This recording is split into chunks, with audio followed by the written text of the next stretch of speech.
Hello folks, I'm Gary Hightower, publisher of Tank Transport Trader and Tanker Talk. I'm here at NTTC's National Tank Truck Week in Kansas City, Missouri. This year marks the 80th gathering of the National Tank Truck Carriers Tank Truck Week. And let me tell you, there's something here for everyone, from drivers and techs to fleet managers and executives. Tank Truck Week is where the whole industry comes together for insights, tools, and connections that really matter. Today, I'll be sitting down with some of the sharpest minds and biggest voices in the tanker world. We're talking about the real issues on the table right now and how to navigate them. And we have a lot to cover, so buckle up.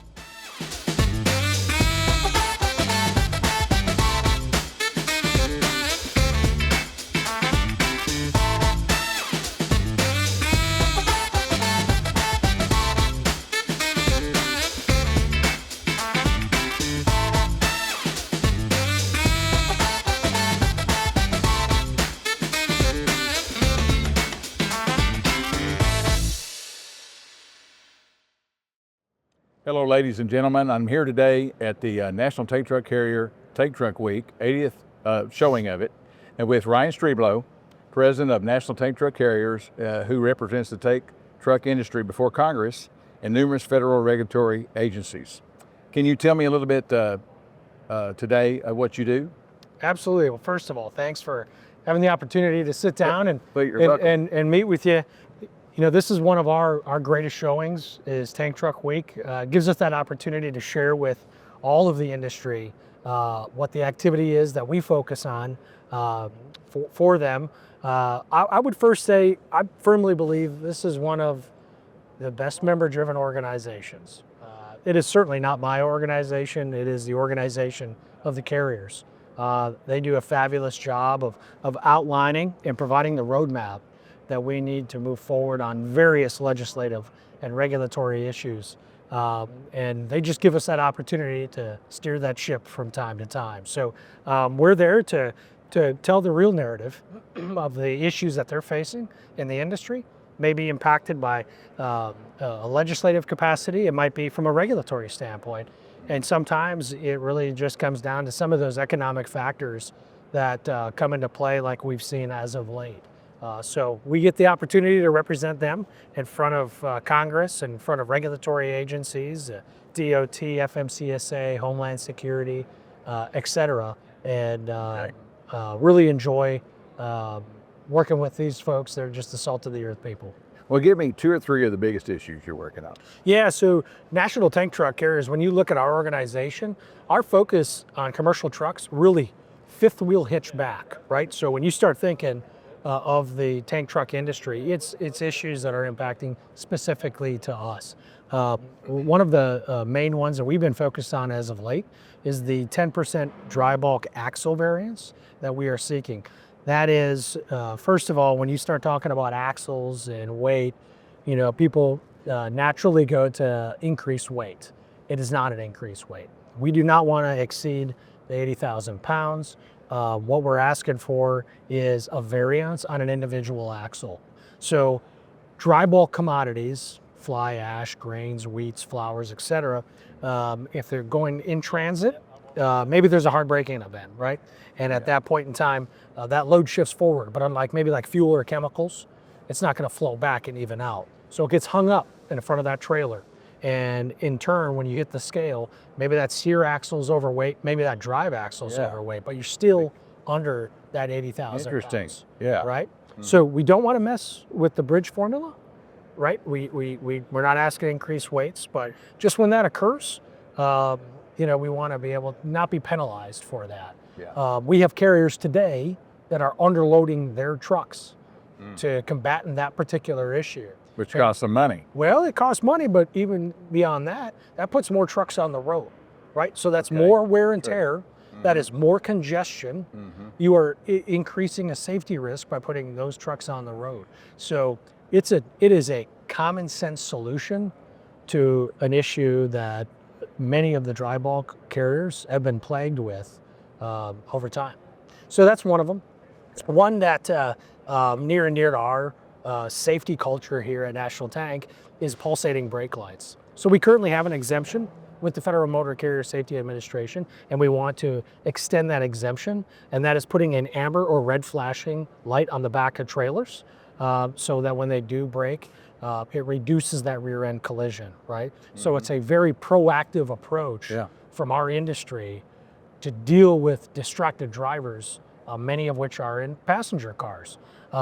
So we're seeking that along with electronic shipping papers. Here we are in 2025, right? Yeah. Technology is all around us. And there's still a requirement on hazardous material loads to have that hard copy documentation within arm's reach in the cab.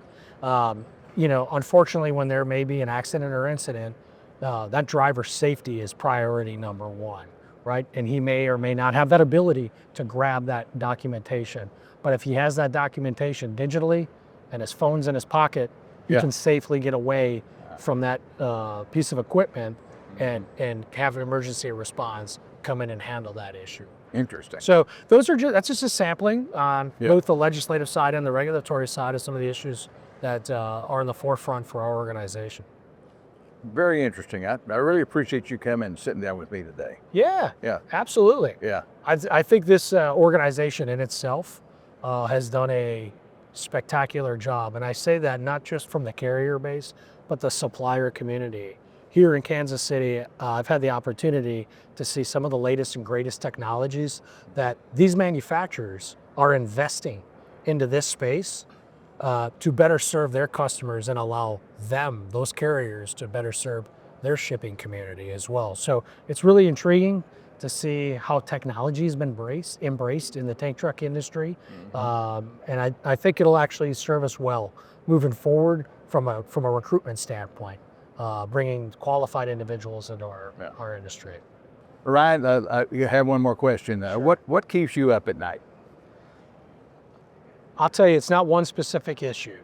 It's the fact that, unfortunately, when we bring, like many others, concerns forward, the time that it takes, right? The time that it takes to address a particular issue. A core of our organization and our mission is built around safety for the tank truck community. It's built around education for the tank truck community. So you'll find a lot of the issues that we focus on really hit to the heart of safety. And when you look at safety features that we want to see included in a safety approach, if it can reduce one injury, if it can save a life, that would be the item that keeps me up, is that the fact that we can't get there faster. I realize things take time, but if we can move that needle at a higher rate to reduce incidents and accidents, that's where we want to be. Excellent. Well, thanks for coming in and sitting down with me today. Awesome. Thank you for the Ryan. invitation. Okay. Hello, ladies and gentlemen. I'm here today with Will Lusk, a dynamic and accomplished government affairs professional with over 13 years of government relations, special interest group relationship cultivation, and training deliverables for nonprofit associations and public sector organizations across the United States and the Caribbean. Welcome. Thank you so much for having me. Appreciate it. Thank you for coming in. And I had one question I wanted to ask you. I know we spoke recently about what you do for NTTC, but can you sum that up to our audience and tell us about the event we're here today about, and Tank Truck Week, and a little bit about that? Absolutely, of course. This is Tank Truck Week. It is a week-long event with no other equivalent like it in the world to our knowledge. It is hosted by NTTC, a nonprofit, nonpartisan trade association that represents the interests of the tank truck community, from carriers, the private fleets, solutions providers. We represent them to all facets of the U.S. government, Canadian government, state governments, and whatnot. And we also provide the educational opportunities for them to become safer, better, more efficient than they were the day before. Tank Truck Week is an opportunity for people to learn. It's an opportunity for the latest in technologies and solutions to be showcased to these carriers and fleet members, offer an opportunity for people to learn, engage with one another, trade information and best practices with one another, and really help elevate the industry much better for the future. Oh, that's a lot to do. Yes, and sir. A very important thing to do. A big issue today is workforce and driver shortage. How can you help the industry, this industry, in that regard? Sure. So I have been hearing the drumbeat as much as the American public has of the profound driver shortage that is across all trucking sectors. It's not unique to bulk transportation, but we are acutely sensitive to it. There is a statistically high percentage of elderly drivers that are in our industry with not as many people backfilling. We have well over 50% of our drivers in the bulk transportation sector that is over the age of retirement, and not enough drivers to backfill them. So it is evident that with bulk transportation, it is a destination career. It's not so much of an origin career. And we understand why. It's because of the training and the skills needed to haul hazardous materials. And what's funny is I'm hearing amongst companies that drivers will enter the bulk transportation market and say, oh my God, I have spent 20 years doing dry van or some other kind of business, and now that I'm into tanking, and how come I didn't do this sooner? Because of the incredible benefits that there are. There is a higher salary. There is a lower probability of over-the-road trucking, and if someone chooses to have a family, they're more likely to be home every single night.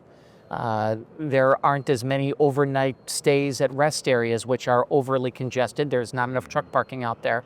So it is a different and arguably better lifestyle than other kinds of trucking. So what are we doing about it? Well, a couple things. First is we need to do a better job of telling that story and making that business case to say, yes, hauling hazardous materials requires a heck of a whole lot of skill. And there are some extra trainings and extra credentialings that are required. But at the same time, the benefits are absolutely incredible.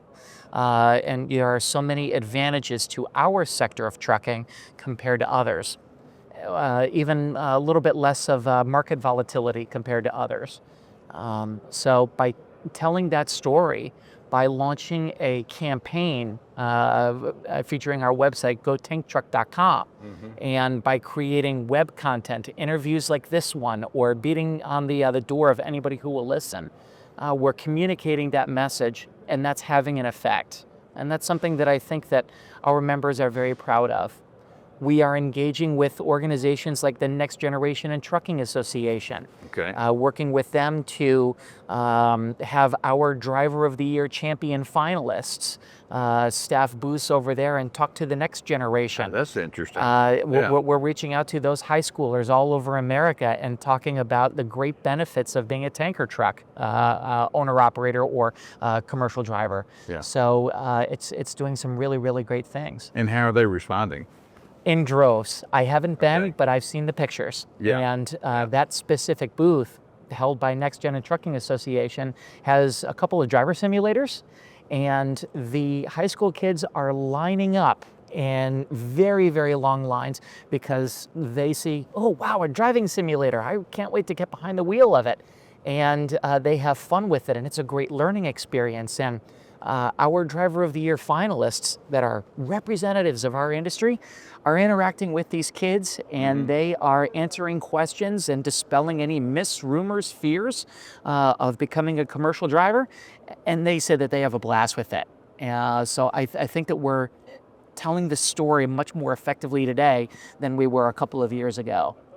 And I imagine a youthful person, their big concern is it's all a big mystery to them. It's for them to see a future and a long-term future. I'm sure that means a lot to them. Without a doubt. What they're looking for are high-paying, stable careers. But this generation, too, having gone through the pandemic, is indicating what they're looking for is flexibility and what that very high quality of life is going to look like for them. And I make the argument that because of the work-life balance that is more likely to be had because the supply chain looks different for bulk commodities compared to other commodities, you have a much more balanced lifestyle. And that is very, very appealing and very resonating for this next generation coming up. Very interesting, and I know technology is always a concern. but how well and how hard is it to get the drivers to understand how the technology is going to help them, and they're having to change maybe the way they've been driving from time to time. Is there some talk about that? Well, there is some talk about it. I think that our industry is embracing new technologies. Yeah. Safety is at the heart of everything that we do in bulk transportation, Right. especially given the hazardous materials commodities being hauled. So by demonstrating that artificial intelligence, AI, may sound scary, it may sound complicated, there is a fear that AI is going to take over the world and replace human elements. I will say this. It is an outstanding tool that can be used to help make sure that we continue that march towards safety, and those AI predictive analytics that will help augment the safety programs, help train drivers, help with so many other different aspects of operations. It's only going to make sure that drivers have an easier time of meeting those high safety standards that we demand of them. Okay, very good. And so how's NTTC doing with their trying to grow their membership? What's happening in that regard? It's results. Yeah. That is how we are driving our membership forward. It is proving that we have results. Yeah. What's outstanding about our association is that we have an outstanding reputation up on Capitol Hill. We are meeting with senators, members of Congress, and they are listening. And we are providing them solutions to some critical problems up there. We have direct lines of communication with the Federal Motor Carrier Safety Administration, Pipeline Hazardous Materials Safety Administration, Homeland Security, Department of Labor, EPA. And what's great is we have achievable results. One of the neat things about my job as Director of Education and Government Relations for NTTC is to act as that go-between between the federal government and our carrier members. And there have been times where I will send an email out to our members and say, what are some of those pesky, outdated, obsolete regulations that maybe you need a little bit of relief from? And I am compiling lists of what our members are suggesting, and I'm going to FMCSA with those lists, and FMCSA is listening. As an example, one suggestion that came from a member was the requirement for spare fuses to be in the cab of every truck, and it's been on the books for decades. The technology inside of a tractor right now is very different from it was decades ago. But that's still on the books. It's still on the books, and drivers today do not use spare fuses. A lot of them don't know how to, or oftentimes a trucking company says, if you need a spare fuse, don't touch it, because it's so complicated. We're going to have a specialist come out and diagnose the issue. So now FMCSA says, you know what? That's actually a really good idea. So they put out a proposed they put out a proposed rulemaking, and we expect FMCSA to provide that regulatory relief right now, just because of a small suggestion from an NTTC member, and that's going to have a profound impact on regulations. So it's just a small example, but we have wins, we are achieving results, and that's what's driving up the membership. Everybody wants to be a part of a feel-good story, and that their time and their membership dollars are being put to good use. And they'd see results, that they're going to get results for... Without a doubt. That's why people are here. It's to learn, to network, and to make results. And so we have a laundry list of successes that we're showcasing with members this week here at Tank Truck Week, and that will make people feel confident that NTTC is a great organization. So what are your... What is your membership's major concerns at this time? What are some of those major concerns? I would argue that the economy right now is of major concern. There is a lot of uncertainty about what the marketplace is going to look like. With chemical needs for manufacturing, we are expecting modest increases in manufacturing, but there is a lot of uncertainty on what kinds of chemicals or what the state of the economy is going to look like in the next coming months and years, so that our carriers can plan their fleets accordingly. Planning. And then with tariffs, thinking of the aluminum and the steel that is needed on these specialized pieces of equipment that are on display here at Tank Truck Week. Very expensive pieces of equipment, mind you. So the tariffs are raising a lot of questions as manufacturers are trying to gear up and adjust for the tariffs and how that's going to affect them, and that trickles downstream into our carrier members. So we have significant concern about that. We have significant concern about environmental regulations. This administration now is rolling back a lot of the requirements for electrification. And at this time, when you combine electrification with hazardous materials, generally that doesn't bode so well. So there's significant safety concerns. So we are keeping tabs on the new environmental landscape right now up in Washington, D.C.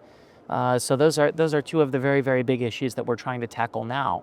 And then there's some other items such as electronic shipping papers and having those authorized, rail grade crossing safety for our tanker trucks, and rear pulsating amber and red lights on the backs of trailers that prevent rear end collisions. So there's a plethora of different issues that we're tracking, but those are some of the major ones that we're looking at now.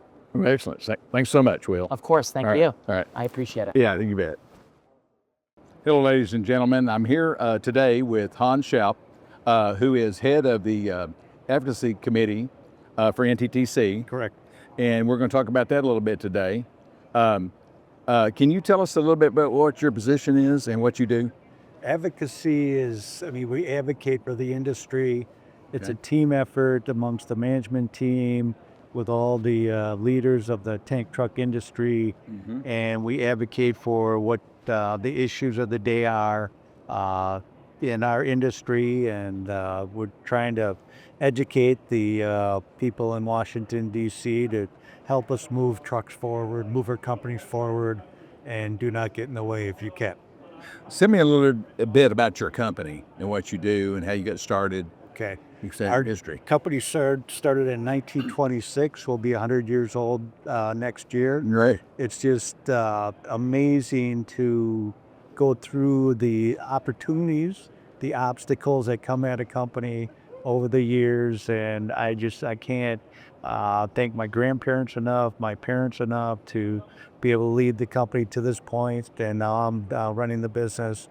But there's a lot of different moving parts that you got to work on every day to make sure you stay ahead of the game. And what different products do you have? We're primarily a liquid food grade carrier. Okay. A lot of chocolate, a lot of vegetable oil, corn syrup. So we're in the food market. Okay, very good. From your perspective, on the supplier side, what are the biggest challenges that customers are facing? Customers are facing uncertainty and pricing uncertainty and being able to get loads delivered. There's a lot of uncertainty in our industry today, and that's probably the best way to describe it. And so tariffs are an issue, et cetera, et cetera, et cetera. It can be an issue. I just don't think when you create something in our workforce that does not allow you to move forward directly, such as a tariff. It stops your head. Exactly. Yeah. Exactly. Yeah, you got to reevaluate what you're doing. That's not good. So we like to have a roadmap. We want to know where we're going. You want a roadmap. Consistency. Certainty. We have bumps in the road, but that's a big bump that you got to get over.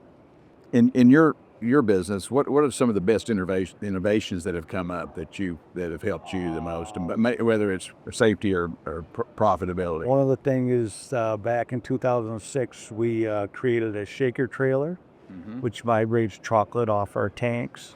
And that was probably one of the biggest innovations I've been involved in our... I can imagine. Yeah.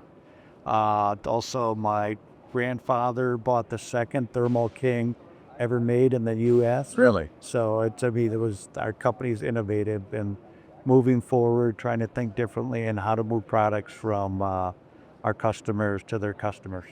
Oh, that's very interesting. Yeah. How is the role of suppliers changing?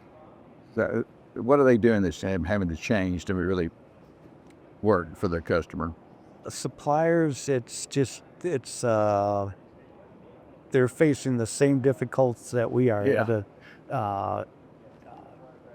tanker company. They have all these different moving parts. COVID was a big issue for them. Right. Then EV was a big issue. Now the tariffs. So I think they're dealing with the same issues that we are as a trucking company. Same or the ones. Trucking industry. Yeah. Okay. Let me ask you this interesting question. Can you share a success story where your company's solutions have really helped help another carrier in their issues? In a lot of cases where our business, you have to wash out the trailer after hauling a load and making sure it's clean and and knowing what you're doing there. yes. So if another carrier has an issue with a tank that needs to be washed, I think that would be something that we would do to help out another carrier. Okay. What's the most underrated issue or risk in tank trucking that you think deserves more attention? Or is there one? I think the biggest risk is the legal. That's the biggest? One of the biggest. Yeah, certainly. Going down the road, seeing all those billboards, And you can't plan for it. No.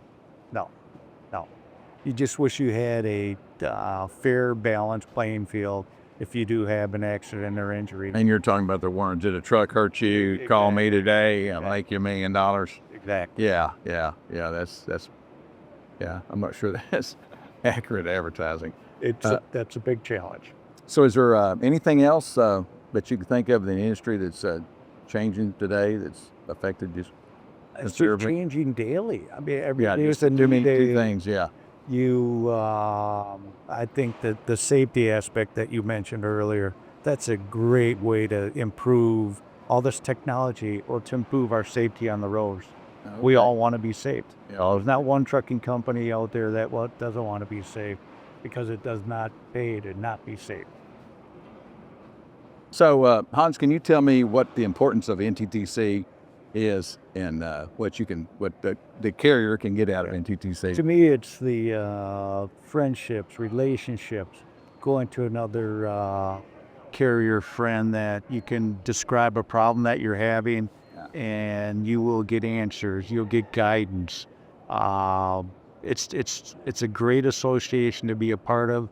You learn, you understand that there's difficulties in the industry, and when you come together, you can talk about those difficulties, and you'll hopefully create solutions to move forward. Well, excellent. Yeah. Well, thanks for coming in. Absolutely. And nice to meet you, Hans. Thank you, Gary. Okay. Hello, ladies and gentlemen. I'm here today talking with John Vidal, Vice President, Parts Operations at Depot Connect International, DCI. It's a global leader in integrated logistics, depot, and maintenance services. How are you doing today, John? Good. Tell me a little bit about what you do with DCI. Yeah, so Vice President, Parts Operations. We have maintenance, wash, and depot services in DCI. I oversee all the procurement for our maintenance line of business. So all the piece parts that go into repairing the tanks, keeping fleets on the road. So that's what I keep our fleets rolling. Well, I know there's a lot of issues today, particularly in the industry, and one of those is tariffs. Can you tell me a little bit about what you're doing to handle the new tariffs, the changes in tariffs at DCI? Yeah, so we manage over 60,000 SKUs from all of the different manufacturers, and what we do is all boils down to the communication from the manufacturers. When they're aware of the tariffs, aware of what pieces of their parts are going to be impacted, we try to work with them to any pre-buying that we can do to get the product in before the tariffs when there are tariffs announced. Then we also trying to, with building a distribution center in Salem, Illinois, we're able to store more inventory. So we've been able to bring the inventory in before tariffs, whether the tariff increases when some of them get removed, then we kind of have to reassess where our pricing is, where the manufacturer's prices are, and keep the prices competitive for the customer. Well, and that leads up to another question. How do you verify where the material is coming from? That's the challenge that we have to rely on the manufacturers. They source certain parts. So just because a 25% tariff comes in or a 50% tariff comes in, not all the pieces are going to get increased by the same amount. A small portion may be from a country with low tariff, and a bigger portion may be coming from a larger or from a country with a larger tariff. So we have to, again, in good faith, working with the suppliers, with the manufacturers, knowing that they're being impacted from a cost of goods standpoint to bring in that material from a raw material standpoint. And then that's where we use our data on the back end of what our demand is annualized. So we help them plan on their supply chain. Okay. And so is the pricing dynamic because of that? Or is there some raising of pricing and lowering? And how dynamic is it, and how well does that fit in with your customer base? Yeah, so it is dynamic.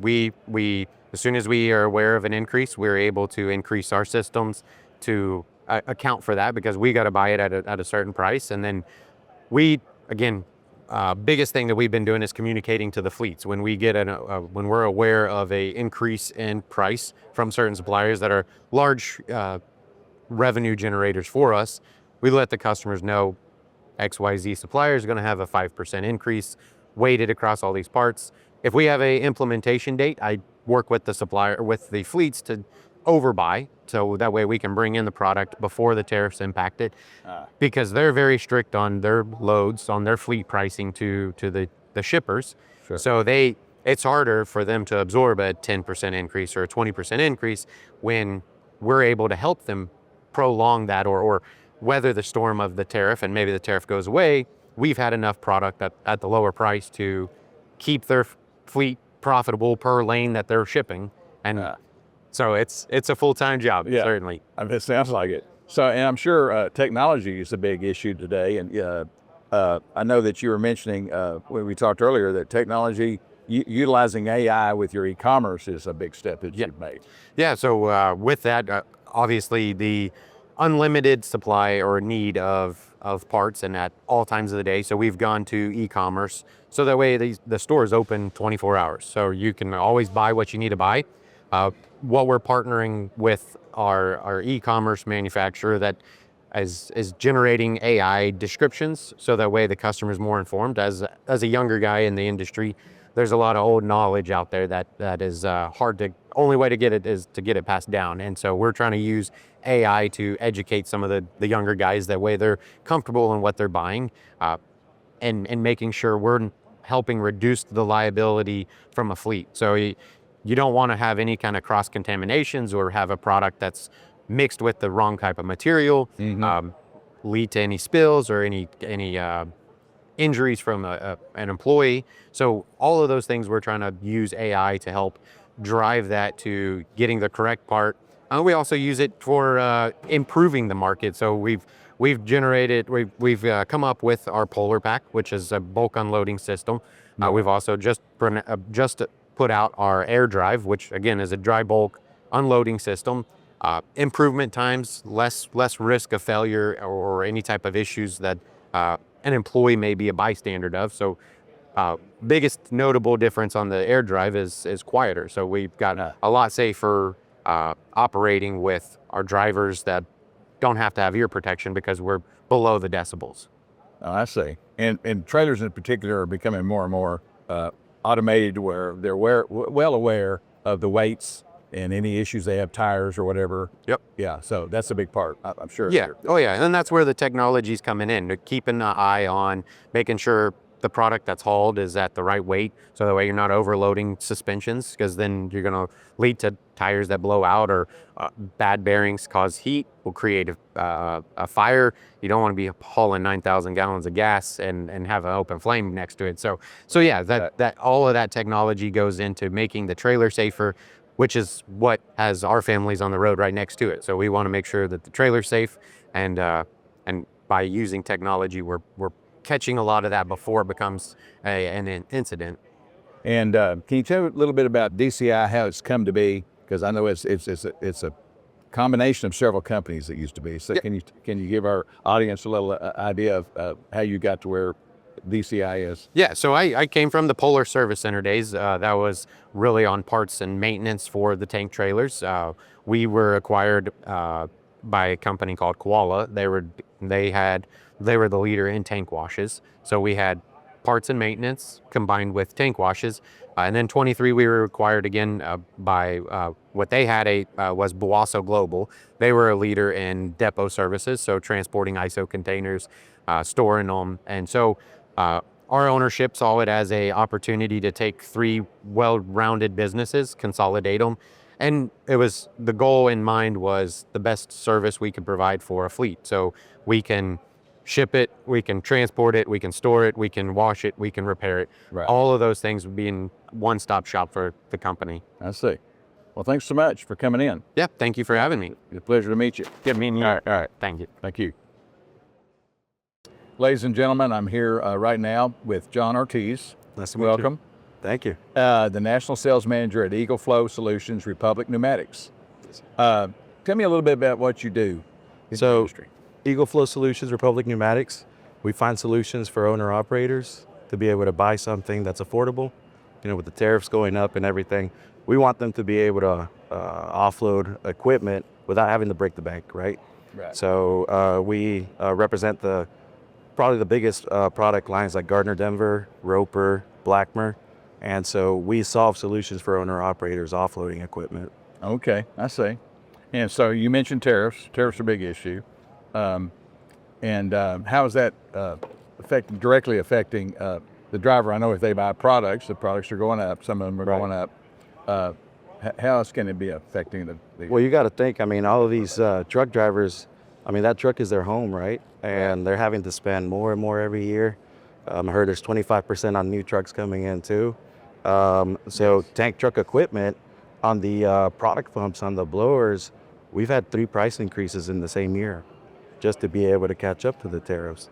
So if you got to think, I mean, these guys that are set price, a set salary, and it affects their bottom dollar that they're bringing back home to their customers and to their family. No, sure. And of course, the small owner operator really can't purchase ahead of time. Correct. Extra products trying to stay ahead of these tariffs, right? Correct. So that's the biggest issue right now. I mean, these owner operators, that's their livelihood, right? And when you have 3 price increases in a year, it affects them.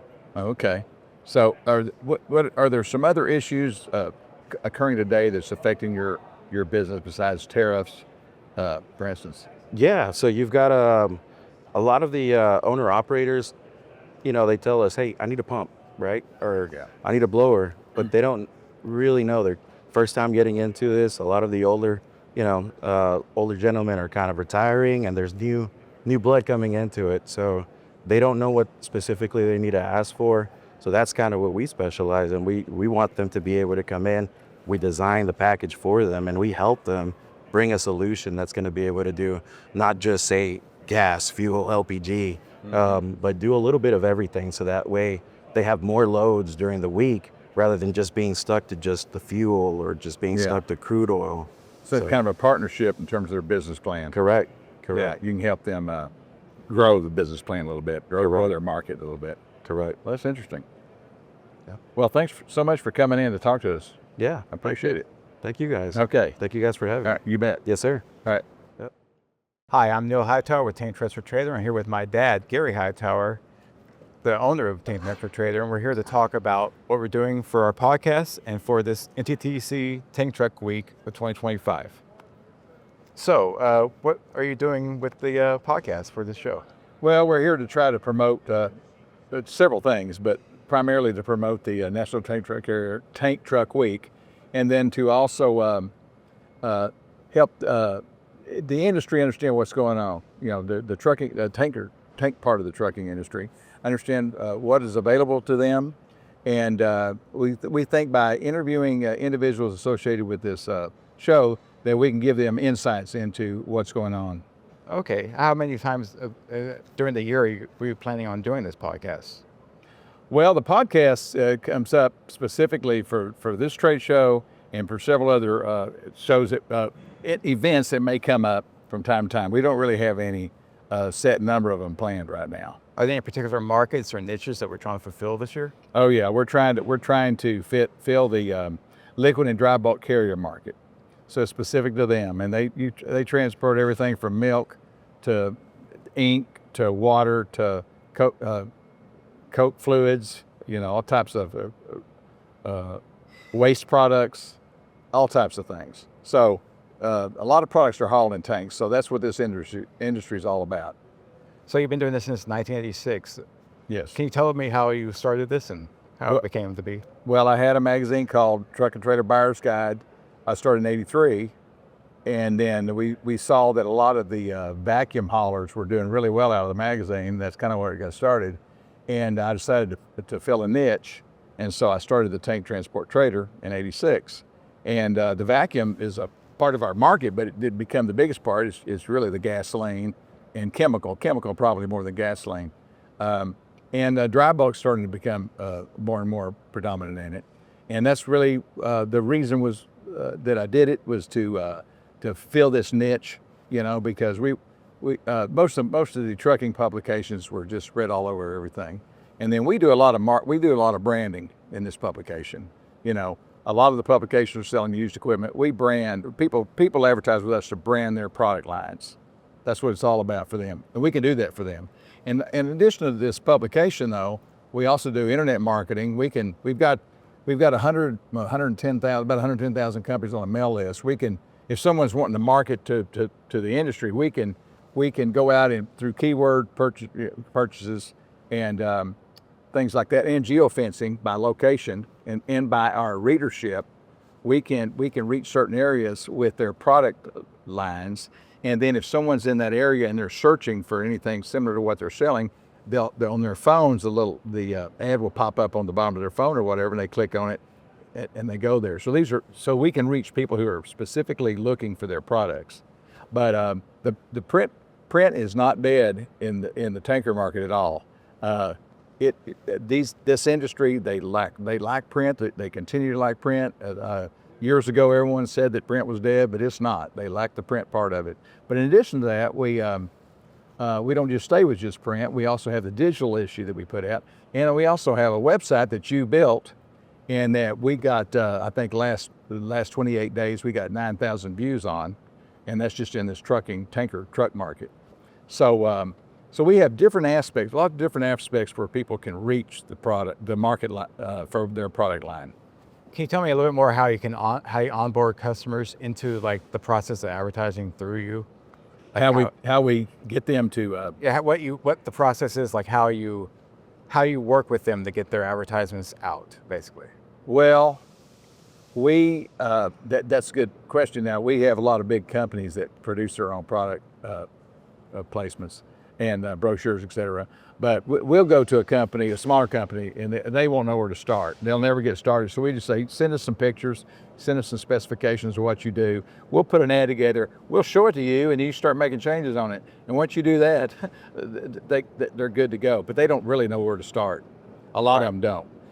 Editorial is what brings people into our publication. But so someone would want to look at our publication, even if they're not looking to purchase something. They may get the publication for the editorial content. And what I like about print is that if you're on the internet and you're searching, you're only going to find something you're searching for. If you have a print publication in front of you, you may I tell everybody this, you may open that up, you may see something you never thought about needing, and all of a sudden, and you didn't know it was available, and all of a sudden there's something that you can use. You'll never get that on the internet because the internet's going to pigeonhole you into real small sphere of what you're looking for, So, and also on the content side of it is for our website. It brings in all this readership into our website, which I mentioned. We brought in 8,000 viewers in the last 28 days, which is a pretty good amount for this niche market. So we're trying to reach people through different ways, I guess is what I'm trying to say. Well, where do you see the market going next 5 or 10 years? Well, everybody's forecasting AI, but what does that mean too? Well, what does AI it's a good mean? question. It's a good question because I think AI right now is just these programs go out and gather the information for you. They save you having to go out and get this information. They get it all, package it up, and give it to you. That's what I consider AI in terms of what we use it for. Like we can take our articles and add to our articles, which you do. You can add to those articles through AI by finding information that could be. Well, what about the marketplace itself? How is the marketplace itself using AI? Like in the tanks, in the transportation, and the. Well, we during our interviews today, we mentioned that they're using it in their safety issues of their tankers and monitoring their tankers. They're going to use it in having information available for their drivers. I think one of my interviewees said that there's no need to have electronic logs anymore. All the information's already captured. I mean, when you're in a truck and you're doing something, tank truck or truck, it's already been captured. To keep electronic logs, and it's being legal that you have to have those, there's really no reason to have electronic logs anymore, because that's been done electronically, and AI can assist in that. Well, how accepting do you think the marketplace is of this new tech? And where do you think that new tech is most prominent, and where's the biggest barriers to entry? Like, is it telematics? Is it in the driver training? Is it, I think it's in the drivers. I know a gentleman who produced a product for a tanker. They gave it for free to a tanker company, trucking company, to use, and they were going to monitor it. It has to do with heating the product, keep a level heating source, and the driver didn't want to use it. The driver went in there and started modifying it to where it would heat the load up, and that's not used for that at all. And they would go in and try and look at the data. They didn't have any data because the driver told them, well, I can just heat the product up. And they said, no, it's not for that. You're supposed to load a heated product and just keep it at a certain level. And so I think the drivers, they need to make sure these drivers are conducive to being trained in the new technology. So you think the safety and security protocols are getting more and more stringent going forward so they can control this? I think they're getting to where they're taking it off the driver's hand. Okay.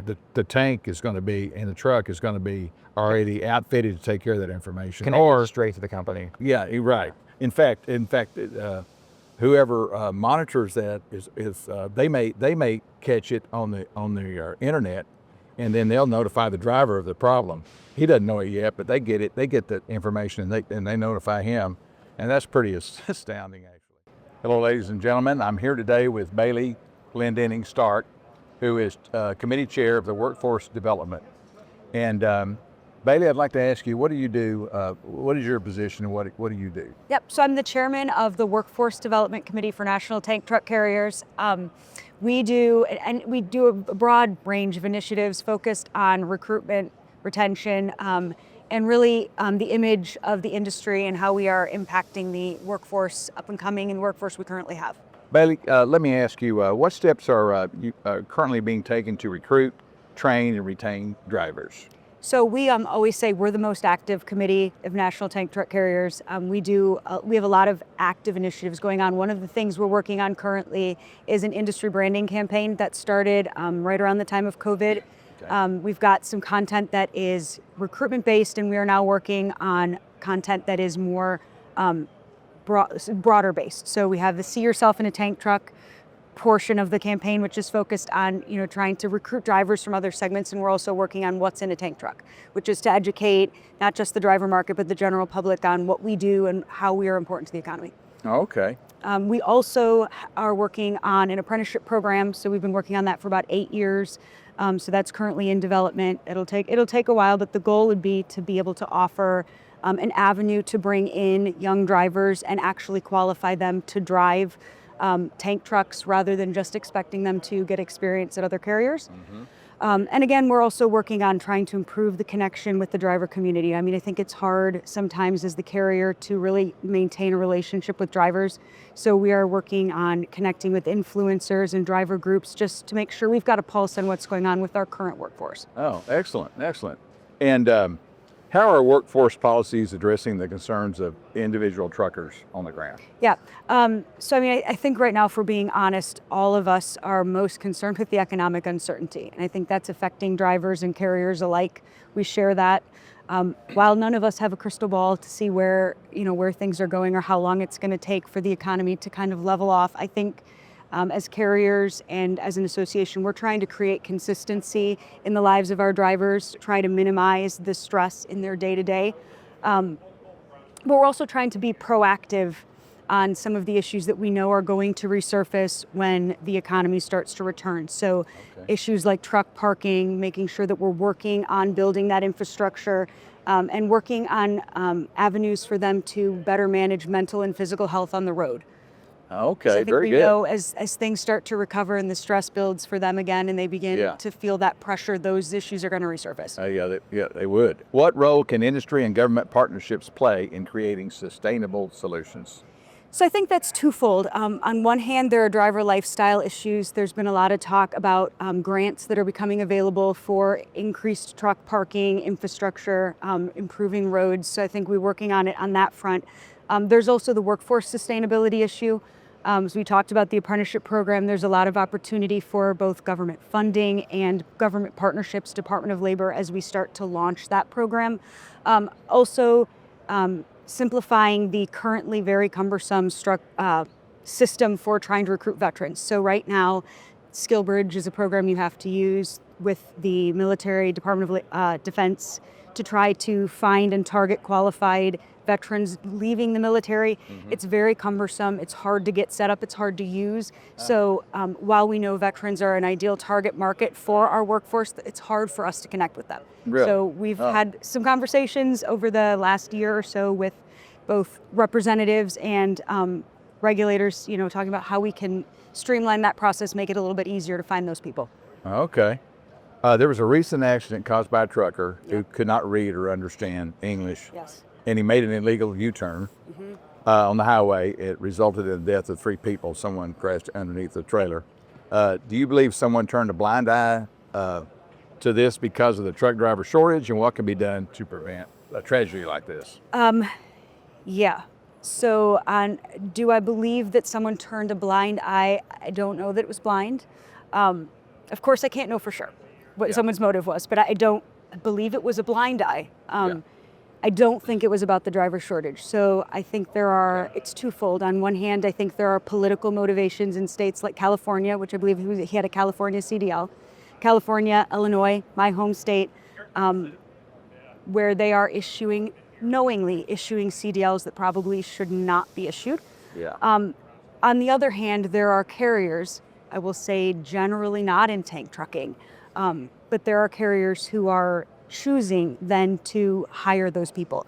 I think that it is because it decreases their cost of operations. Often those people who are foreign immigrants here, they don't have family ties. They may or may not have homes they need to get back to. They will often work longer hours for lower wages. So I think that is giving some of these companies, many of them I would say are foreign owned and operated companies, it's giving them the ability to operate at a lower cost, and I think they're choosing to fund those people. So what are you hearing from the drivers? Is there major concerns today, or 2 or 3, a couple of items? Currently, one of the big ones is inconsistency. So what we've seen with tariffs and a lot of economic changes, products are moving differently and at much different frequencies. So inventory numbers are varying, loads and lanes that used to be very consistent are fluctuating. Drivers do not like that inconsistency. So I've heard a lot of concern about the inconsistency. There is general concern about their aging out. I know we hear this, we're small, but we hear from our workforce, specifically our older guys, what's going to happen in 10 years when we are all out of the industry. They're concerned about how we're going to replace the talent and the knowledge. Yeah, very good. Well, thank you so much for sitting down with me today. No problem, appreciate it. All right, nice to meet you. Thank you. Nice to meet you. Yeah.